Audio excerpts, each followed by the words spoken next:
El Instituto Bíblico Interdenominacional Cristianos de Berea presenta el estudio de la Palabra de Dios, titulado La verdad sobre la guerra espiritual. Dejamos con ustedes al apóstol Calixto González. Bienvenido al estudio de la Palabra de Dios. Hoy vamos a comenzar una serie de 3 mensajes relacionados a un tema sobre el cual en los últimos años se ha escrito miles y miles de libros. Estoy hablando de la guerra espiritual. Quiero aclarar que el tema sobre el cual voy a explayarme en esta serie de 3 mensajes está relacionado a la guerra espiritual de un creyente. La gente del mundo puede estar endemoniada, poseída por espíritus, y no tienen ninguna defensa porque ellos están prisioneros de Satanás y sus demonios. Pero un verdadero creyente tiene una posición totalmente distinta. Entonces, para poder conocer con respecto a cómo accionar o cómo actuar frente a esto que se ha denominado la guerra espiritual, quiero que me acompañe a leer el consejo de Jesús aquí en Lucas capítulo 14, verso 31. Miren lo que nos dice Jesús. ¿O qué rey al marchar a la guerra contra otro rey no se sienta primero y considera si puede hacer frente con 10.000 al que viene contra él con 20.000? Lo que la Biblia dice es que antes de ir a una guerra tenemos que sentarnos a considerar. A ver, recuerda esto. Antes de entrar en una guerra hay que sentarse a considerar. Eso es lo que vamos a hacer en esta serie de 3 estudios que hemos titulado La verdad sobre la guerra espiritual. Antes de entrar en guerra vamos a sentarnos y vamos a considerar 3 cosas. Primero que nada, la posición de nuestro rey, que será el tema de hoy, la posición del creyente en nuestro segundo tema y por último vamos a estar hablando del lugar de Satanás. El tema de hoy, la posición de nuestro rey. Vamos a comenzar resolviendo esta primera pregunta que tenemos aquí. ¿Cuál es la posición de nuestro rey en los reinos físicos y espirituales? Mire lo que nos dice Pablo allí en 1 de Timoteo capítulo 6, verso 15. La cual a su tiempo mostrará el bienaventurado y solo soberano, Rey de reyes y Señor de señores. Lo que la Biblia dice es que la posición de nuestro Rey en el reino físico y espiritual es el de solo soberano. La palabra soberano deriva del latín super amus, que significa Señor Supremo.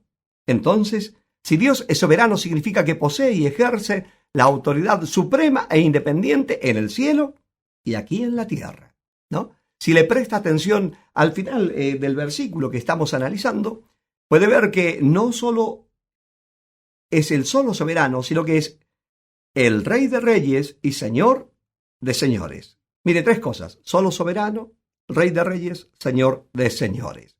Entonces, por simple deducción, debemos concluir que si existen otros reyes, deben estar bajo el mando del Rey de reyes. Si existen otros señores, entonces deben estar bajo la potestad del Señor de señores. Vuelvo a repetir que aquí dice claramente, ¿no?, que si hay algunos reyes en este mundo, Dios es el rey de ellos. Si hay algunos señores en este mundo, Dios es el Señor de ellos. Por lo que cuando hablamos de su lugar en el reino del mundo físico y espiritual, lo que la Biblia dice es que Él es solo soberano, Rey de reyes y Señor de señores. En otras palabras, nuestro Rey está por sobre todo reino y sobre todo señorío físico y espiritual. Entonces vamos a nuestra primera conclusión diciendo que el lugar de nuestro Rey en los reinos físicos y espirituales es el de solo soberano, Rey de reyes y Señor de señores. Recuerde esto.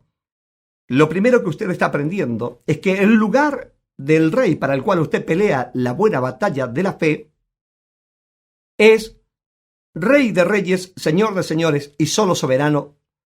Eso es lo que hemos aprendido a través de la palabra del Señor. Vamos ahora a resolver nuestra segunda pregunta.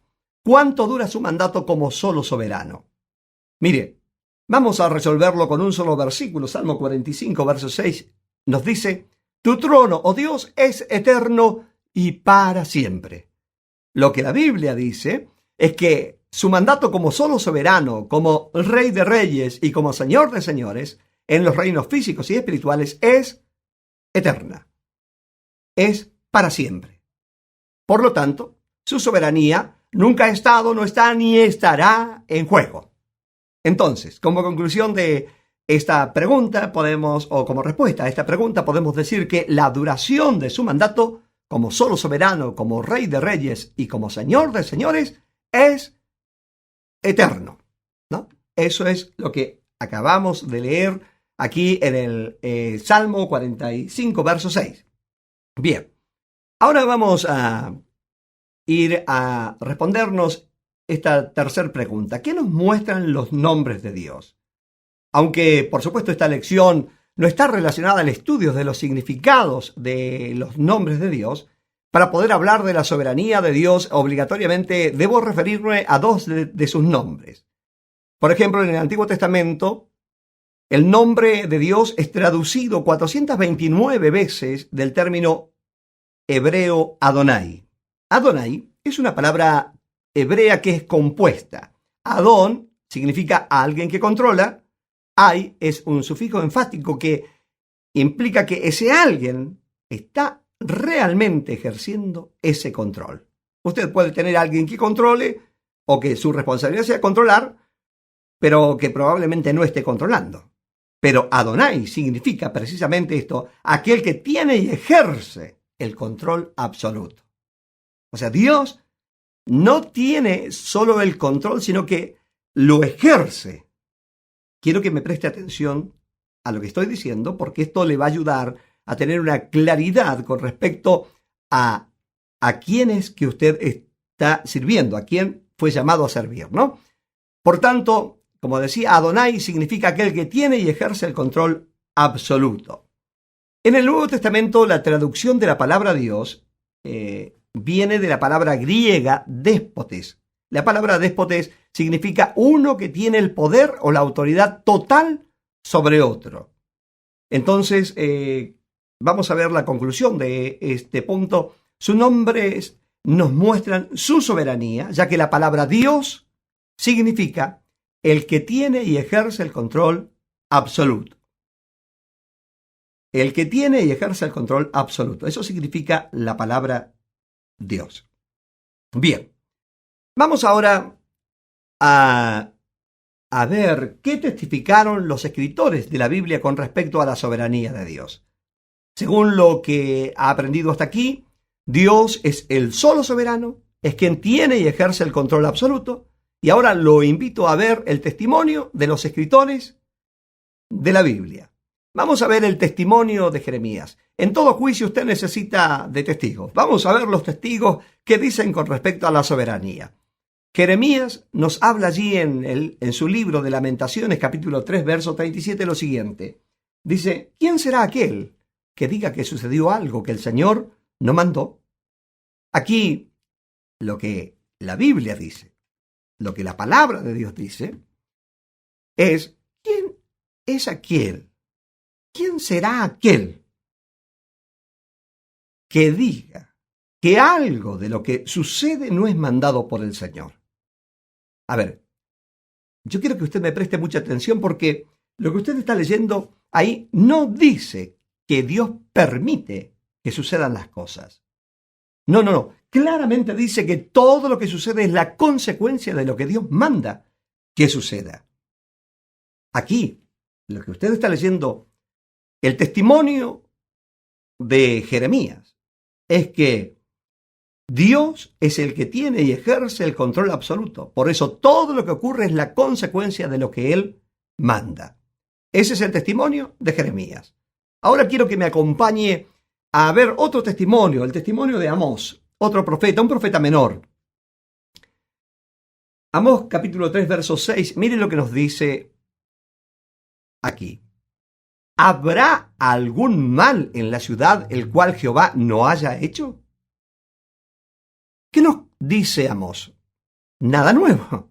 Solo confirma que no hay ningún mal en la ciudad que Dios no lo hizo. Sino que todo el mal que había en esa ciudad, que estaba padeciendo esa ciudad, era la consecuencia de lo que Dios había mandado. Bien, hemos escuchado el testimonio de Jeremías, hemos escuchado el testimonio de Amós. ¿Qué le parece si ahora vamos a uno de los profetas más mencionados del Antiguo Testamento? Isaías. Vamos a ir a Isaías capítulo 14, verso 27. Miren lo que nos dice. Porque Jehová de los ejércitos lo ha determinado. ¿Y quién lo impedirá? Y su mano extendida, ¿quién la hará retroceder? ¿Por qué nadie puede impedir algo que Dios ha determinado? Porque Dios es quien tiene y ejerce el control absoluto. Esa es la razón. Ahora, ya que estamos aquí en Isaías, lo invito a leer algo que tiene que ver con la soberanía de Dios y usted. Hasta aquí hemos visto la soberanía de Dios en forma universal, pero veamos qué tiene que ver la soberanía de Dios con usted. Mire, estamos en Isaías 45, vamos a leer del verso 5 en adelante. Mire, Isaías 45, 5. Yo soy Jehová y ninguno más hay. ¿No? Yo soy el único que tiene el control absoluto. No hay nadie más que pueda tenerlo. Eso está diciendo Dios, ¿no? No hay Dios fuera de mí. No hay quien tenga y ejerza el control absoluto. Solo yo lo tengo. Eso está diciendo Dios ahí, ¿no? Yo soy Jehová y ninguno más hay. No hay Dios fuera de mí. Y mire lo que le dice a usted. Yo te ceñiré, aunque tú no me conociste. Dios le dice que aunque usted no le conozca, Él lo va a ceñir. La palabra ceñir significa oprimir, apretar. Entonces, lo que el texto dice, aunque tú no me conoces, yo te oprimiré, te apretaré, porque yo soy Jehová y no hay Dios, no hay otro que tenga y ejerza el control absoluto más que yo. Por lo tanto, usted tiene que saber que cuando hay una opresión, cuando hay un mal en su casa, cuando hay un problema en su casa, en su economía, en su trabajo, en su salud, es la consecuencia de algo que el Señor ha mandado. Sigamos con la lectura de los dos siguientes versículos. El verso siguiente, mire. Para que se sepa desde el nacimiento del sol hasta donde se pone, que no hay más que yo Jehová, y ninguno más que yo.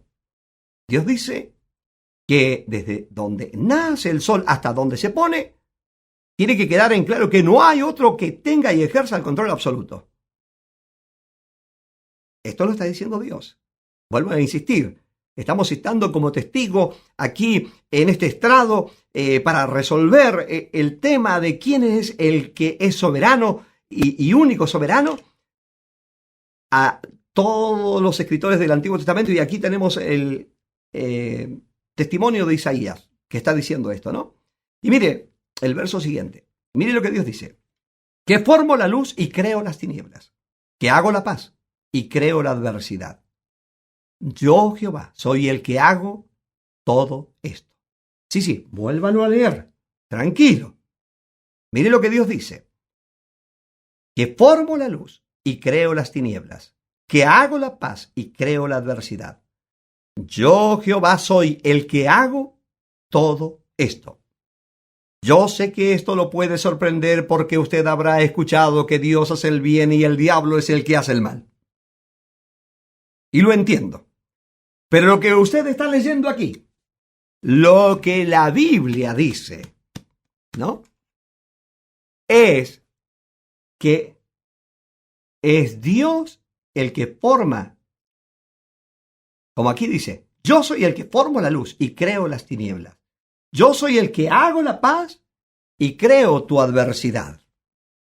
Y para que no le queden dudas, me encanta este versículo porque abajo termina el Señor diciendo, yo Jehová soy el que hago todo esto. Firmado de parte de Dios para usted, ¿no? Bien, mire, yo sé que esto le puede causar a usted alguna sorpresa, porque no es lo que se escucha permanentemente. Bueno, mire lo que dice Jesús en Mateo 22, 29. Erráis ignorando las Escrituras y el poder de Dios. Lo que la Biblia dice es que es Dios quien cree las tinieblas y la adversidad, no el diablo y sus demonios. Estos participan, como ya lo veremos en el último estudio de esta serie, pero lo hacen dentro del marco de la soberanía de Dios. Si le interesa saber algo más sobre la adversidad y por qué Dios la crea, lo invito a que consiga el video Cómo vemos la adversidad. En él usted va a entender el propósito por el cual Dios manda las adversidades a su vida. Bien, ya para terminar, leamos el testimonio del rey Nabucodonosor. Hemos escuchado el testimonio de Jeremías, el testimonio de Amós, el testimonio de Isaías. Ahora vamos a escuchar el testimonio de Daniel, que está citando las palabras del rey Nabucodonosor. Daniel, capítulo 4, verso 35, mire lo que nos dice. Todos los habitantes de la tierra son considerados como nada, y él hace según su voluntad en el ejército del cielo y en los habitantes de la tierra. No hay quien detenga su mano y le diga, ¿qué haces? Esto que leemos aquí ratifica lo que hemos venido diciendo. Dios es solo soberano en el cielo y en la tierra. Él hace según su voluntad en el ejército de los cielos y en los habitantes de la tierra. Y Nabucodonosor termina diciendo, no hay, mire, dice, no hay quien detenga su mano y le diga, ¿qué haces? Ese es el Dios de la Biblia, el Dios solo soberano, para quien usted pelea la buena batalla de la fe. Entonces, como conclusión de este punto, podemos decir que el testimonio de los escritores de la Biblia es que Dios tiene y ejerce el control absoluto. Ahora me gustaría, ya para finalizar, que podamos respondernos esta última pregunta. ¿Qué dijo Jesús con relación a la soberanía de Dios? Miren, Mateo capítulo 10, verso 29. Miren lo que nos dice. ¿No se venden 2 pajarillos por 1 cuarto? Con todo, ni uno de ellos cae a tierra sin vuestro Padre. Y el verso 30 dice, pues aún vuestros cabellos están todos contados. Y el verso 31 dice, así que no temáis, más valéis vosotros que muchos pajarillos. Mi querido alumno, Dios no solo controla los ejércitos de los cielos y los habitantes de la tierra, si aún Él controla las cosas pequeñas, las cosas más pequeñas, como su cabello. Por eso Jesús nos dice, no temáis, no temáis. Yo tengo el control de lo que pasa en el cielo, de lo que pasa en la tierra, de lo grande, pero también de lo más pequeño. Ni un pajarillo cae fuera de mi voluntad, dice Dios, ¿no? Hasta nuestros cabellos están todos contados por Dios. Ahora, todo eso, ¿qué produce en nosotros? Una gran consolación. Por ello que Jesús nos dice, no temáis, más valéis vosotros que muchos pajarillos. Si Dios cuida de los pajaritos, ¿cómo no va a cuidar de usted? Si Dios puede contar los cabellos de su cabeza, ¿cómo no podrá cuidar la cabeza que tiene ese cabello? A ver, Jesús le dice que antes de ir a la guerra usted debe saber que si ni un pajarito cae fuera de la voluntad del Padre, que si Dios tiene el control hasta de nuestros cabellos, nada le ocurrirá a usted. ¿Me puede entender? Porque el Dios que lo llamó, Él tiene y ejerce el control absoluto de todas las cosas. Espero que esto lo anime, porque en realidad usted fue llamado para vivir de victoria en victoria. Entonces, como conclusión de este punto, podemos decir que el testimonio de Jesús es que Dios controla hasta las cosas más pequeñas, como son los pajaritos y nuestros cabellos. Por lo tanto, no debemos tener temor. Ahora vamos a hacer un resumen de lo que aprendimos hoy. El lugar de nuestro Rey en los reinos físicos y espirituales es el de solo soberano, Rey de reyes y Señor de señores. Solo soberano, Rey de reyes y Señor de señores. Lo segundo que aprendimos es que la duración de su mandato como solo soberano, como Rey de reyes y Señor de señores, es eterno. Después aprendimos que sus nombres nos muestran su soberanía, ya que la palabra de Dios o la palabra Dios significa el que tiene y ejerce el control absoluto. También aprendimos que el testimonio de los escritores de la Biblia, y citamos a Jeremías, a Amós, a Isaías, ¿no?, es que Dios tiene y ejerce el control absoluto. Y por último, aprendimos que el testimonio de Jesús es que Dios controla hasta las cosas más pequeñas, como son los pajaritos y nuestros cabellos. Por lo tanto, no debemos tener temor. Como conclusión general, puedo decirle que la posición de su rey, por el cual usted pelea la buena batalla de la fe, es solo soberano, rey de reyes y señor de señores. Tiene un reino que es eterno y tiene y ejerce el control absoluto hasta en las cosas más pequeñas de la vida. Con ese tremendo rey, no podemos estar preocupados por la guerra espiritual. Mire lo que nos dice Éxodo 14:14, ya para finalizar. Jehová peleará por vosotros, y vosotros estaréis tranquilos. El solo soberano, rey de reyes y señor de señores, el rey que tiene el único reino eterno, el rey que ejerce el control absoluto, le dice a usted: yo pelearé por ti. Y vos vas a estar tranquilo. ¿Le da tranquilidad esta promesa?